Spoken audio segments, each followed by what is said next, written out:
WJBF and our partners continue to champion local families through our Children First campaign. Together, we hope to strengthen our community by uplifting children across the CSRA. To learn more, visit WJBF.com/Children First. Season's greetings from News Channel 6. Hurt? Don't settle for less. The team at George Sink took care of everything. My recovery, $1.5 million. Go with the name you know and trust. Sink law firm on the line for 9999999. The Live 5 for 6 mobile app. Download it today. Right now on News Channel 6 at 5, preserving history in Aiken, what the city is doing to protect important landmarks. As your News at 5 starts now. Live from Television Park, this is WJBF News Channel 6 at 5.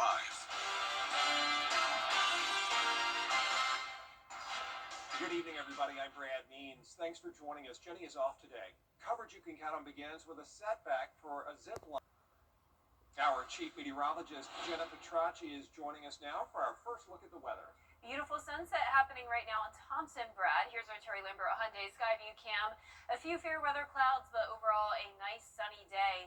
Today's almanac shows that we were just a little bit above freezing this morning at a low of 34, a high of only 48 degrees. Notice on average we're still in the lower 60s, so we were well below that. And right now we're sitting in those 40s still. 47 in Augusta, 46 in Swainsboro. Aiken, you're at 44, 47 in Gibson, and 45 in Lincolnton. Now, our satellite and radar is showing just a few of those clouds passing by, but we're going to keep it dry tonight with winds very light coming out of the south. We're seeing 5-mile-per-hour winds in Aiken, just 6 in Edgefield. And for the rest of your evening, our temperatures are going to drop into the upper 30s by 8 p.m. That light southwest wind, 36 by 9. So it is getting cold tonight. You can see our low temperature is 32 degrees. We're going back to sunshine as we go into the next few days, so no more cloud cover. And then we're also going to see some temperatures warming up even more as we go into the weekend. And I'll have more details on that coming up. But back to you, Brad. Jenna, thank you. The town of Wagner, South Carolina remains shut down tonight due to a lack of staffing. And that's leaving some who live there concerned about how they're going to pay their bills. Graham Lee has the story. Town Hall has been shut down for the past few days after the town clerk resigned last Wednesday. It is a concern for the large elderly population that live here who rely on the town clerk to pay their bills. With no way to pay in person, town leaders are now referring homeowners to pay water bills, electric bills, and traffic tickets online. Some say that is an inconvenience. There are a lot of people that do come to town to pay in person, their bills, whether it's their electric bill or their water bill, or they have, questions or issues they need addressed. So they need to have a contact person there. Some in the town do not have access to technology. Councilwoman Nia Adams is stepping up to come alongside those who need help navigating the process. I know a lot of them cannot navigate the web well, so I don't mind, taking a little bit of time out my day to actually help them pay their bill online. Until further notice, homeowners will have to pay water bills through a website and pay electric bills with Dominion Energy online, on the phone, or at any Walmart. The nearest to Wagner requires a 30-minute drive. This is a massive inconvenience for our constituents, so I am very apologetic that they're having to go through this, especially during the holiday season. She says she's not sure how long the change will last, but work is underway to find a new clerk. Starnes says other towns in the area are facing the same problem. If I'm not mistaken, the town of Windsor is also without a clerk and maybe some other personnel. And I think the town of Ridge Spring is having some issues with some of their departments. Town leaders are now taking applications for a new clerk. A new administration is set to take office in January, and they say they are planning to hire someone for that position once they get sworn in. In Wagner, Graham Lee, WJBF, News Channel 6. Richmond County now, where school leaders met today to get their legislative priorities in order for next. Still ahead, cold temperatures are here. How to stay safe while you keep warm. After the forecast. Today has definitely been a cold day, but we are going to see a windy and warmer Wednesday as temperatures continue to become more mild as we head into the weekend. But we're right back to the cold next week. I'll have your full Viper 6 forecast when we return. Weather headlines Sports on WJBF News Channel 6. Brought to you by Southpaw Roofing. Roofing done right. Olympus Granite. Now, your most accurate forecast with WJBF Live Viper 6.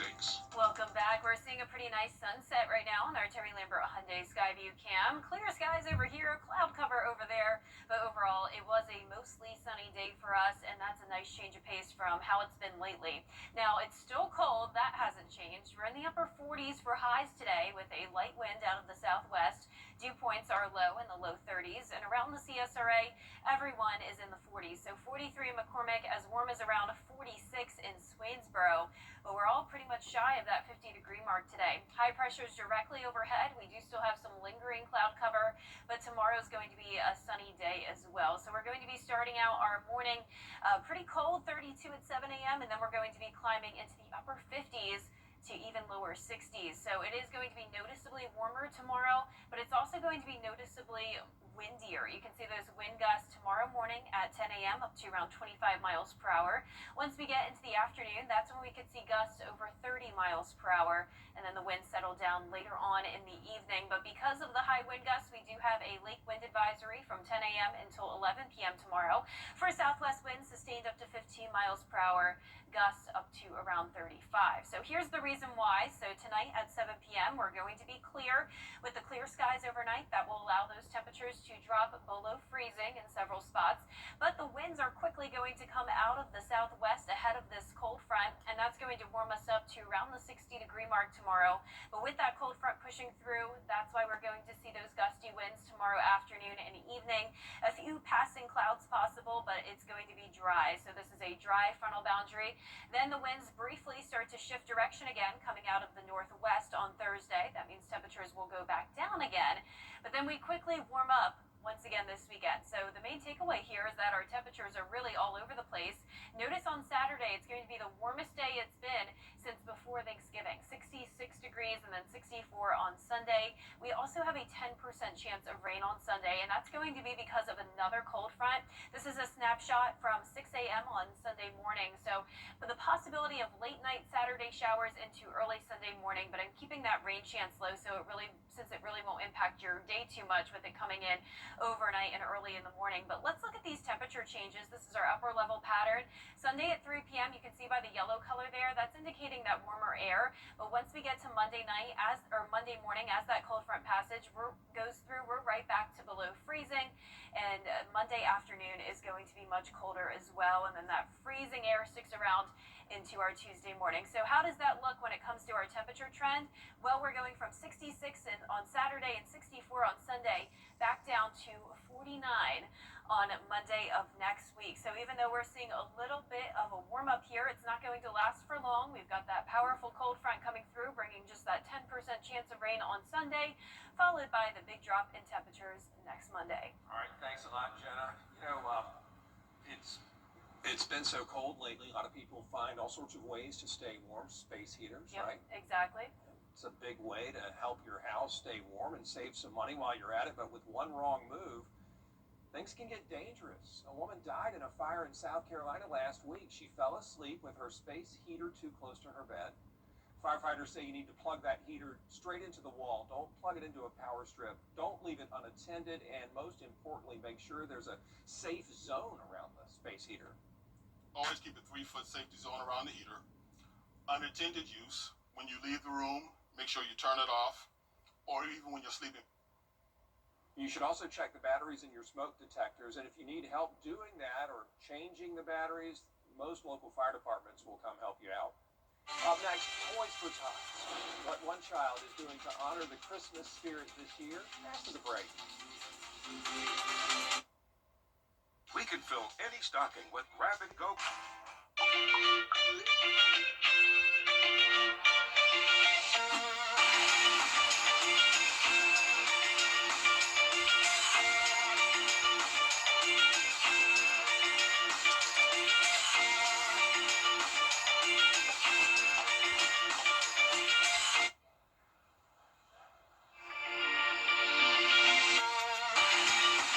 Beverage encourage you to have a designated driver while out celebrating with friends. Sweaters make the perfect gift this holiday season and are available now at Lionel Smith Limited. Give the men on your list a unique gift this Christmas. A sweater from Lionel Smith Limited. Lionel Smith, limited to only the finest in men's clothing. A 6-year-old in Texas is doing her part to bring a Merry Christmas to her fellow kids. Lydiana Reyes tells us how. Sweet little hands with a kind heart. That is who Aspen Battenberg is. She's gone above and beyond this year, raising over $14,000 in raffles to buy toys to help less fortunate kids have a gift this holiday season. Because I wanted all the kids in the world that couldn't get toys from their parents and Santa couldn't get to, I wanted to get them to get some toys.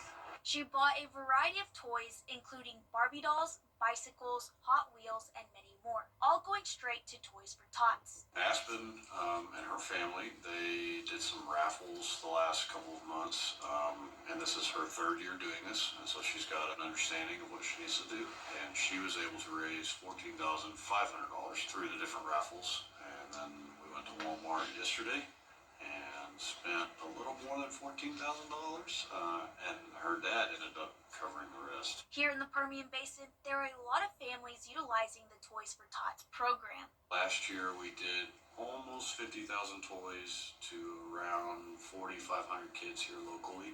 I can tell you, I looked this morning and we have about 4,000 kiddos signed up. Aspen's selfless acts have left city officials in awe. It's an amazing act of generosity, and this is exactly what the Christmas spirit is all about. So from my perspective, Aspen's Team Odessa, Team Midland, she's here to help everyone and give of herself that others might have a joyous Christmas season. So it's just a huge pat on the back and a huge thank you for Aspen for doing what she's done for our community. And Aspen wanted to wish everyone a Merry Christmas. But we are told that the 6-year-old isn't done yet. Her dad's company is going to donate another $10,000 to her, and they will be going on another shopping spree next week. Well, that does it for us for this half hour. We do have more coverage you can count on at 5:30, including a convicted killer facing harassment in prison, he says. What he wants the warden to do about it after the break.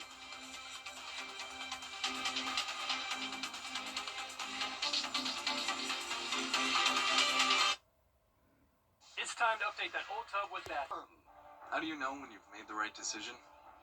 It's the feeling you get in your gut. The one that tells you what's right or wrong. It's the voice inside you that says, I'm buzzed. Better leave the car when it's time to go. Buzz driving is drunk driving. The Live 5 for 6 Skyview Network, sponsored by Terry Lambert Hyundai. Live from Television Park, this is WJBF News Channel 6 at 5:30. And good afternoon, I'm Sean Cabbage-Stock. Thank you for joining us. Aiken is taking a fresh look at its historic neighborhoods. The city hired a consulting firm to update a survey and identify buildings that may qualify for future protections. The town of Wagner, South Carolina remains shut down tonight due to a lack of staffing. This now leaves some who live there wondering how they're going to pay their bills. And local Richmond County school leaders met today to try to get their legislative priorities in order for next year. It was a chance for school leaders to let lawmakers know what they need from the state level. Our coverage you can count on continues with newly released body camera video showing the moment that Luigi Man. Chief Meteorologist Jenna Petracci joins us now with a quick check of the forecast. Thank you for the cold temperatures this morning. I really like that. I'm glad you did, Sean. I know some people are probably not a fan of how cold it's been, especially when it comes to the afternoon temperatures. We were still in the 40s again today, but on our Terry Lambert Hyundai Skyview cam now, you can see, even though it's very cold outside, it is beautiful with a gorgeous sunset happening. Mostly clear skies, but we do have a few lingering clouds. So like Sean mentioned, it was pretty cold this morning. We stayed just a couple degrees above freezing at 34. That puts us 4 degrees below our average of 38. And then our high today was only 48 degrees. Notice the average is 63, so we were well below that. We're currently sitting in the 40s, 43 in Allendale, 46 in Louisville, Augusta at 47, and only 44 in Edgefield. You can see some cloud cover here on satellite and radar, but we're going to keep it dry. Winds are coming in very light out of the south, just 3 miles per hour in Augusta. So overall, a pretty pleasant evening on tap as temperatures will drop into the upper 30s by 8 p.m., staying clear with those light southwest winds. Now looking ahead, it is going to be a noticeably warmer day tomorrow thanks to those southwest winds. We're going to hit the 60-degree mark after starting our day in the upper 20s. But then a brief cool down returns on Thursday, and then we warm right back up on Friday. And I'll have more details on these temperature trends coming up. But back to you, Sean. All right, Jenna, thank you. Defense Secretary Pete Hegseth coming up songs that are rising back on the charts. The media gets their first down special and more. It's new and it's what's trending. Sunny and cold today, but a windy and warmer Wednesday in store for us as temperatures continue to become more mild going into the weekend. But we're right back to the cold early next week. I'll have your full Viper 6 forecast after what's trending.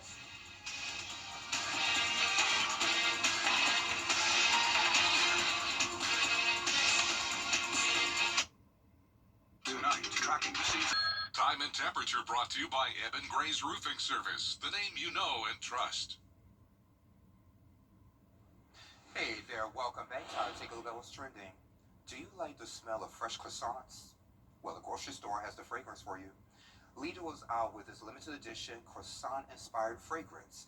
It's based at the store 49-cent croissants, which are baked fresh every day and have become a customer favorite. So the scent is designed to mimic that warm, buttery aroma right out the oven. And the bottle is shaped like a pastry. You can't buy it, but you can try to win one of the 100 bottles that they're giving away. The entry rules and details are posted on Lidl's website.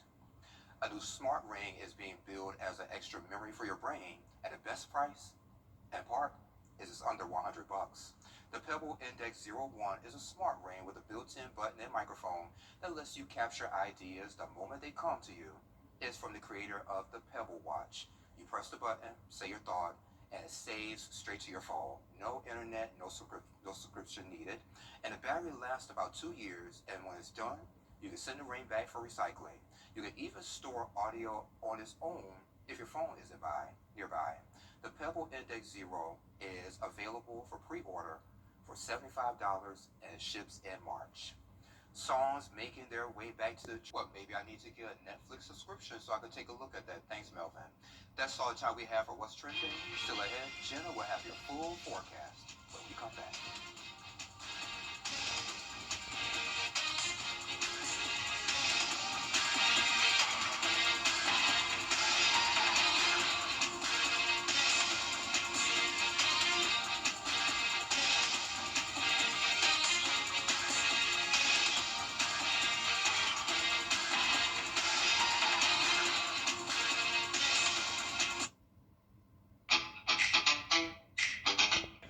Children First on News Channel 6 is sponsored by Bridgestone.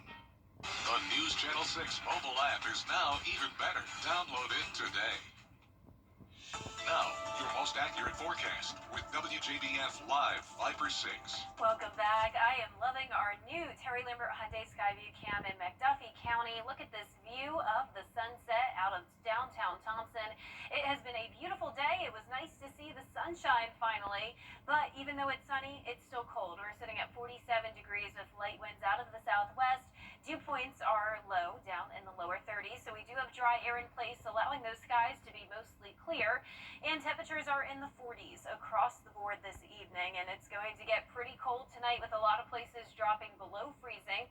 We do still have some lingering cloud cover, but we're expecting more clearing overnight along with the light winds, and that's going to really allow those temperatures to fall.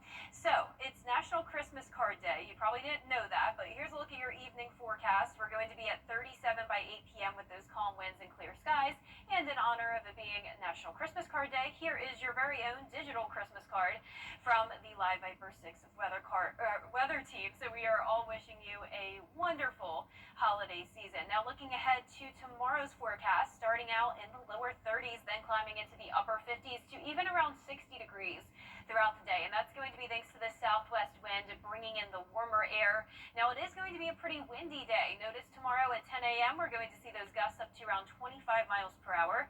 Briefly increasing to around 30 to 35 miles per hour during the afternoon and then settling down Wednesday night. So because of this, we have been put under a lake wind advisory from 10 a.m. until 11 p.m. tomorrow for a southwest wind up to 15 miles per hour and those gusts up to 35. windy. Well, you can see tonight at 7 p.m. our main feature here is that high pressure, but that moves out and a cold front is moving in. So ahead of that front, once again, we'll have a southwest wind that will warm us up. A few clouds passing by tomorrow, and as that cold front approaches us, that's what's going to bring us the windy conditions. But it is going to be a dry front. Thursday, the temperatures go back down a bit thanks to winds then coming out of the northwest. So colder again on Thursday, but then we quickly warm up this weekend, all the way up to 66. That'll be the warmest it's been since around Thanksgiving. All of December has been pretty cold, and then notice it's going to be mild on Sunday as well, with just a slight possibility of some morning showers. So this is going to be a secondary cold front approaching us this week, Saturday night into Sunday morning. Notice some rain expected ahead of that front, but since this is going to be coming in late Saturday night into Sunday morning, it really won't impact your weekend plans too much, so no big worries there. But I wanted to show you our upper level pattern here because it really explains all the temperature changes. So this is Sunday at 3 p.m. Notice the yellow or orange color there. That's indicating temperatures back into the middle 60s. But look what happens Sunday night into Monday morning. Cold Arctic air settling in behind that cold front, and it's going to stay cold throughout the day on Monday. Still seeing that blue color even into Monday afternoon and early evening. Then by Tuesday morning, another frigid start to the day, but quickly by Tuesday afternoon, winds start to come out of the west again, and our temperatures will start to become a bit more mild again. So notice the temperatures are essentially all over the place this week, from 60 tomorrow to 54 on Thursday, 64 on Sunday, and then dropping all the way to 49 on Tuesday. But we quickly start to warm up by Tuesday of next week. And then looking ahead, leading all the way up to December 23rd, we could actually be slightly above average, maybe all the way into the mid-60s leading up to Christmas Day. Of course, it's still very early out to give you the exact forecast there, but you can see by the middle to end of next week, we are going with low 60s and more slight chances of rain. All right, sounds good to me, Jenna. Thank you. Yeah. Well, coming up, a local teacher engaging with the students to dig deep into classic literature. We have more on this week's Golden Apple winner.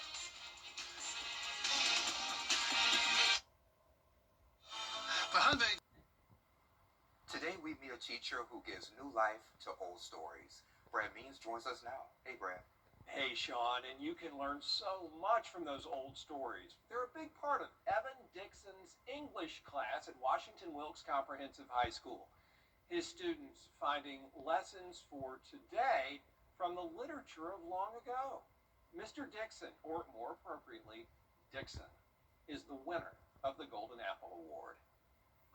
Evan Dixon's English class is working hard on a Shakespeare lesson. They're taking a deep dive into Macbeth. Basically, the students have to follow my guided notes and take notes on various topics related to the play. And in this case, we're spending a lot of time talking about plot devices, plot structure, that sort of thing. And even though the story is more than 400 years old, today's kids can still connect with its themes. We spend a lot of time talking right now about fate and free will, whether or not people have free will, and what does it mean to have a destiny? Can you fight your destiny, that sort of thing. It also helps that the students have a strong connection with their teacher. I don't think that you can succeed as a teacher if you don't have positive relationships. That's always my foremost goal, because the key to get a kid to learn is to connect with them first. And if you want proof of that connection, pay attention to how they refer to their teacher. I think universally, I am known as Dixon. I don't think anybody calls me Mr. Dixon. I don't know who started that. And now if somebody calls me Mr. Dixon, it makes me strangely uncomfortable. I think it shows the sense of like friendship and camaraderie that I try to have with kids. So when they refer to me as Dixon, I'm like, okay, yeah, we're on the same playing field now. What a great teacher, Dixon. Part of an outstanding team here at Washington Wilkes Comprehensive High School. I love the school. I love our administration. They're incredibly supportive. And honestly, I don't think I'd be able to thrive as much as I have without their support. Had so much fun hanging out with him. And teaching is a family affair, by the way, for Dixon. His wife's Spanish classroom is right down the hall. If you know a teacher who deserves the Golden Apple Award, please let us know. Just go to WJBF.com, find the Golden Apple link, and fill out a nomination form. News Channel 6 at 6 is next.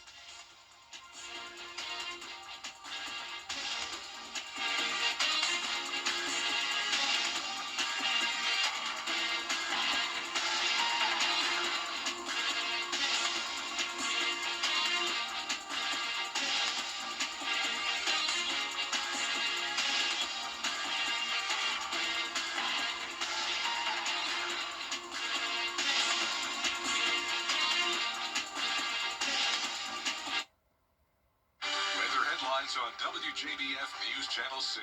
Brought to you by Southpaw Roofing. Roofing done right. This holiday season,